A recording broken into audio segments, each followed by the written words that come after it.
Just let's turn around a bit so that you can see this door in the background.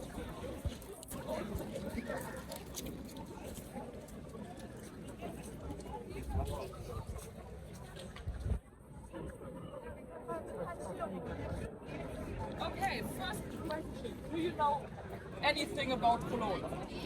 So I can tell you everything. You just leave me. Okay. So if there are questions or if you're interested in something or just not interested in something, you can always just disrupt me and say no or yes or can we do something else or whatever you want. And I just start and we see how it goes and what are you interested in and everything. Okay, perfect. So we start with the beginning of Cologne. Cologne, there are settlements here around 1000 before Christ, but never something really big or something as you could say it's a real settlement because these were all tribes just were not settled. They moved around a lot, so no one who lived here and for how long. But the first real sure documents start with the Romans. When the Romans came to Germany and just took over, that was around 50 before Christ. Julius Caesar came to Cologne and gave this place to the tribe of the Ubiers. The Ubiers they came together with the Romans. They were not from here, but they started a settlement here. And the best friend of the follower of Julius Caesar, so the follower of Julius Caesar was Augustus. His best friend was Agrippa. And Agrippa, he became the governor of all of Germany. And his granddaughter was the mother of the place where Cologne now is. But she was only here for 2 months. But Agrippina, the granddaughter of Agrippa, became in her life the wife to the Roman Kaiser, so the Roman Emperor, and she started to make this place a city. Agrippina was the most famous, the most powerful woman in the Roman Empire, and she started out only 16 years old when she became the sister to the new Roman Kaiser.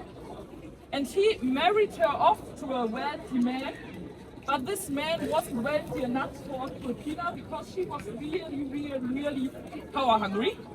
And just 2 months after the wedding, her husband died of unknown circumstances.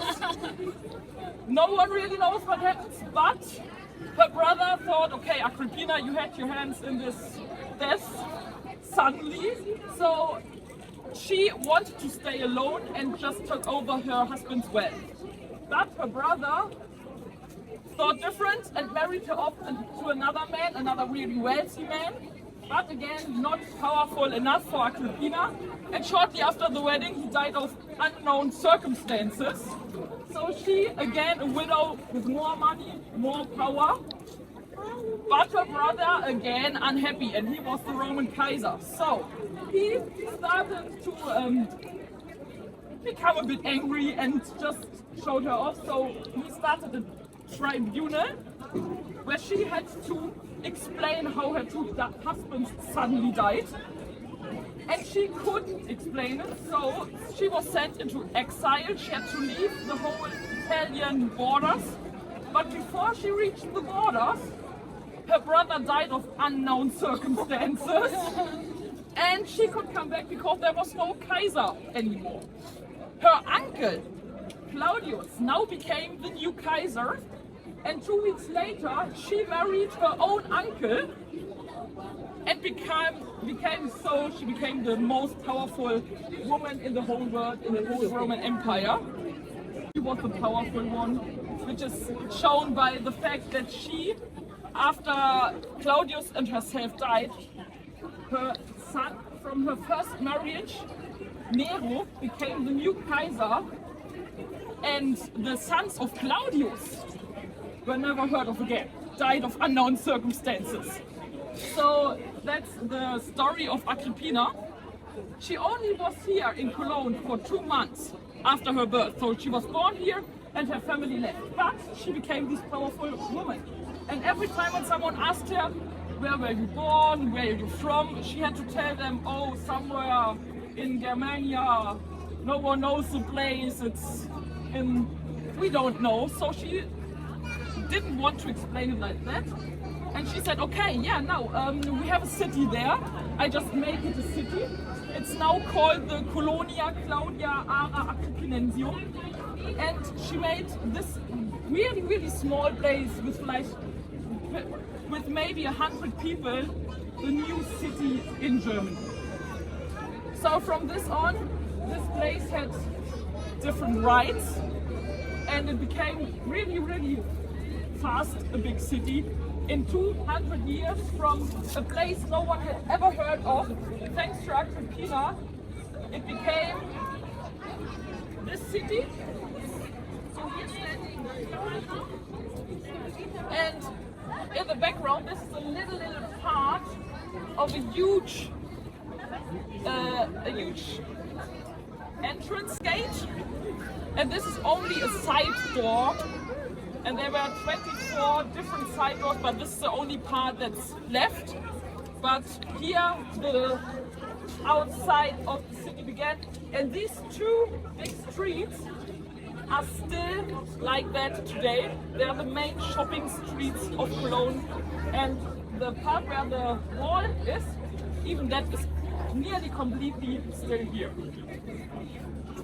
So after the Romans left, around 400 after Christ, Cologne was a big city.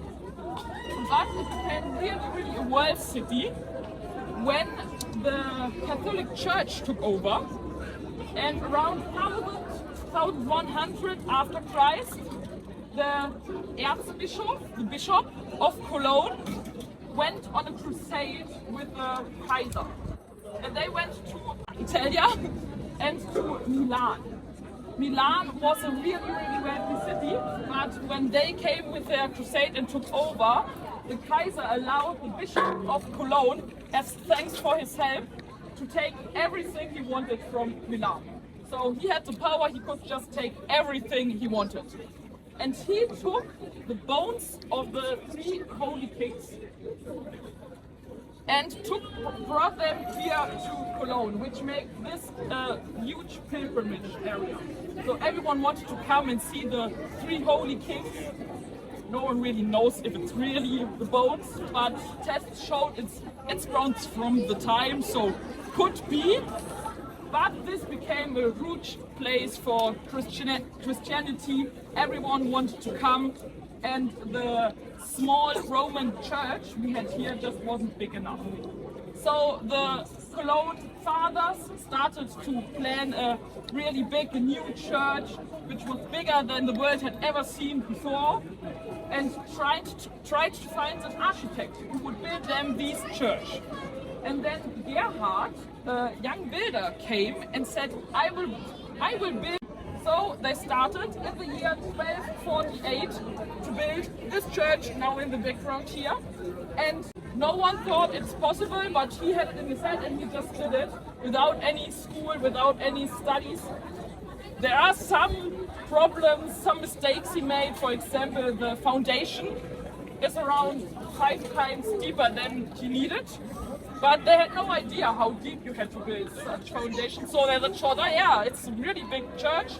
Just go 20 meters in the bottom, and we have around 17-18 meters marmor blocks in the bottom as foundation to the dome of Cologne, which is really not needed, but okay. So some mistakes.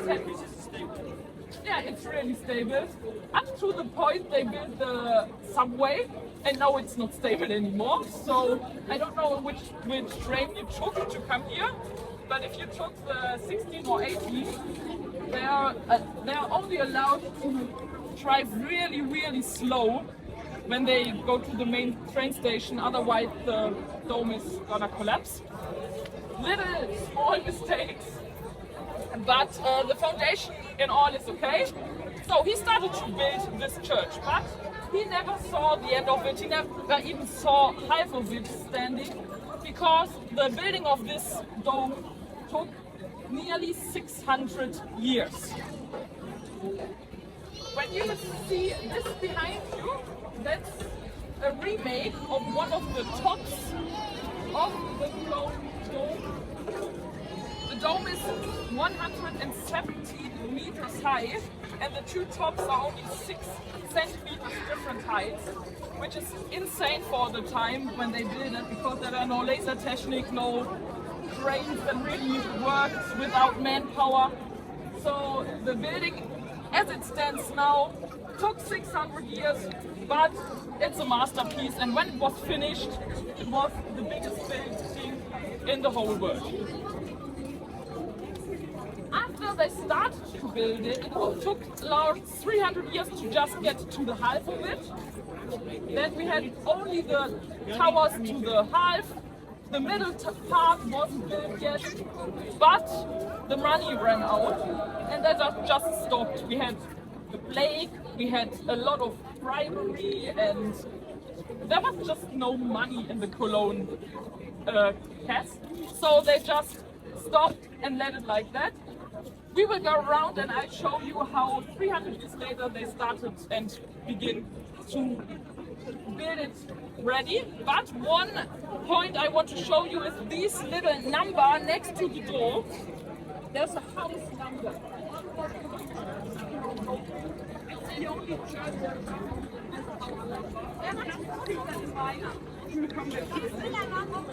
okay.